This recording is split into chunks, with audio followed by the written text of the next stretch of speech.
don't think anybody really expected much out of Gardner Minshew. Because if you remember, this man was supposed to be the next up, the guy that was going to lead the Jacksonville Jaguars before Trevor Lawrence to the promised land. And I'll tell you this. He didn't lead them to the promised land. In fact, I'm going to show you where he led the 2020 Jaguars. Ironically, he beat the Colts by 7 in week 1 of the 2020 regular season. And then the Jaguars went on to lose every game of the season. Literally every game. It doesn't get any worse than this. I mean, obviously, if you would have lost all of them, right?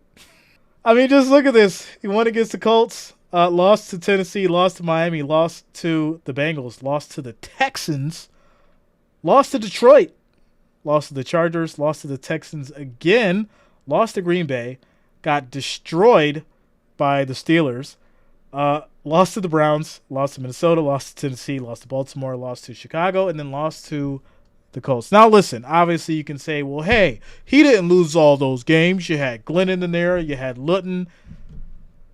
Listen, Minshew lost the majority of these games. Listen, I'm just going to be honest. I'm just going to be honest. Look at this guy. All right, look at this guy. Would you want your quarterback to look like this? Gardner Minshew looks like the guy that you'd never want around your daughter, right? But you keep him around because he's a star quarterback, and if he wins more than like 3 or 4 games, you might let him come over to the cookout.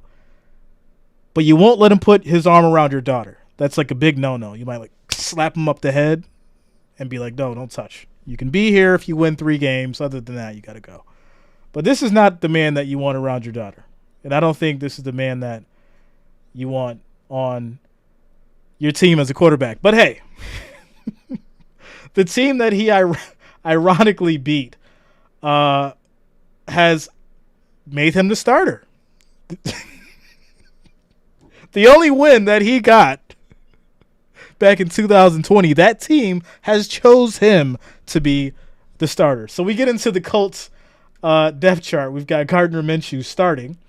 Behind him is going to be Anthony Richardson and Sam Ehlinger.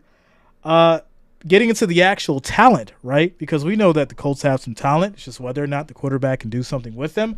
Obviously, we've got Jonathan Taylor, running back. Great. He's been injured, but we know his skill set. Zach Moss, who was one of my favorite quarterbacks, which I don't know why we traded him, but hey, it is what it is. Deion Jackson, Evan Hull. Michael Pittman Jr., another great wide receiver. Is somebody going to be able to do something with him? Isaiah McKenzie, another loss for the Bills.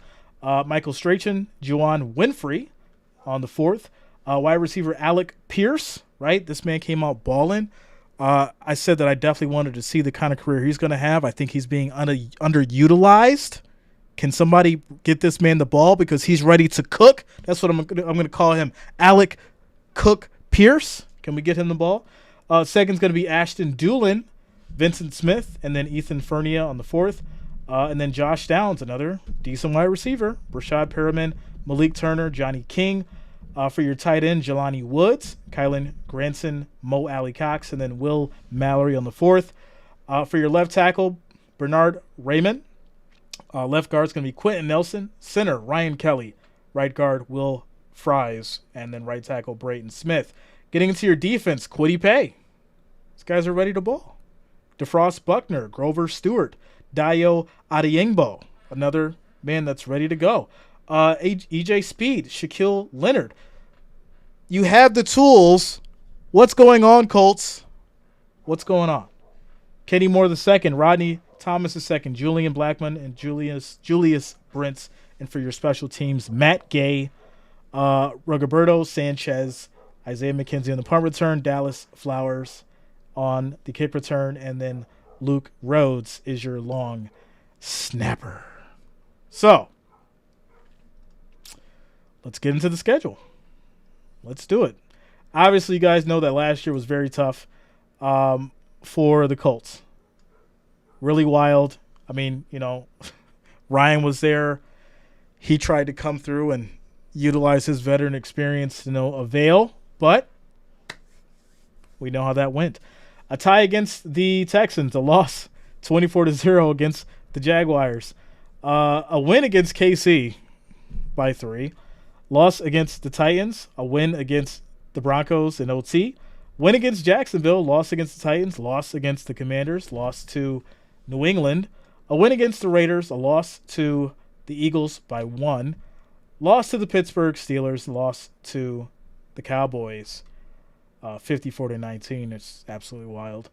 They had their bye week. Then obviously they lost to Minnesota in a crazy game in which they were up. No, they were down, and then it looked like they were going to win because they came back. That's how that went. Chargers, they lost. Giants lost, and then, of course, the Texans lost by 1. So very, very rough 2022 season. Getting into 2023, is there any hope for this team? Is Gardner Minshew going to lead these Colts to the promised land? For Lutz's sake, I'm hoping so. I really am. I would love to see the Colts do something just to put a smile on Lutz's face because I know how much of a fan she is. Shout out to you, Lutza. We're going to be praying for Minshew and these boys. Now, getting into the schedule. Sunday, it's going to be week 1, September 10th against the Jaguars. I feel like there's going to be some bad blood here. Obviously, that was Gardner's team. So I think that's going to be a good one. Week 2 is going to be against the Texans. Week 3 is going to be against Baltimore. Week 4 is going to be against the Rams. Week 5 is going to be against Tennessee. Week 6, they will rematch against the Jaguars. Week 7 is going to be against the Browns. Week 8 against New Orleans. Week 9, the Panthers. Week 10, it's going to be the Patriots. Then there's their bye week, week 11. Week 12, Buccaneers. Week 13, Titans. Week 14, the Bengals. Week 15 is going to be determined as far as the time goes against the Steelers. Atlanta, the Raiders, Texans. As far as your preseason, they're going to start with the Bills on 8-12. Then play the Bears, 8-19. And then it's going to be the Eagles on 8-24. Now, to be honest, looking at the schedule, it doesn't look too bad.